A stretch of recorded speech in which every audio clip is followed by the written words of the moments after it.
அமித்ஷா வந்து தமிழ்நாட்டுக்காக நாங்கள் அதை கொடுத்தோம் இதை கொடுத்தோம்னு ஒரு பொய் பட்டியலை இன்னைக்கு வாசிக்கிறாரு. ஆனால் இங்கே பிரச்சனை என்னன்னு சொன்னால் பள்ளிக்கூடங்களுக்கு அரசு பள்ளிக்கூடங்களுக்கு கொடுக்க வேண்டிய 2200 கோடி ரூபாய் கொடுங்கன்னு பல முறை கேட்டாச்சு. அதை கொடுக்கவே இல்லை அவர். அதை பற்றி பேசவே இல்லை.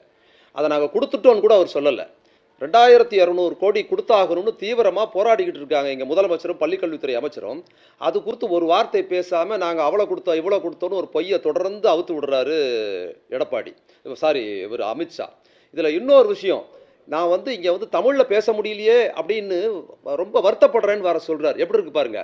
தமிழ்நாட்டு பள்ளிக்கூடங்களில் ஆரம்ப பள்ளிக்கூடத்திலேயே இந்தி திணிக்கிறதுக்கான எல்லா வேலையும் பார்த்துட்டு, எப்படி வந்து மோடி வந்து வெளிநாட்டில் போனார்னா ஒரு திருக்குறள் சொன்னார்னா இங்கே பள்ளிக்கூடங்களில் இந்தி திணிப்பு உடனே இந்த ஒன்றிய அரசு ஒரு நோட்டீஸ் வரும். அது மாதிரி இங்கே பள்ளிக்கூடத்தில் இந்தி திணிக்கிறதுக்கு எல்லா ஏற்பாடு தமிழில் பேசுகிற பசங்களே தமிழில் பேச விடாமல் பண்ணிட்டு இவர் தமிழில் பேச முடியலையே வருத்தப்படுறேன்னு சொல்கிறாரு.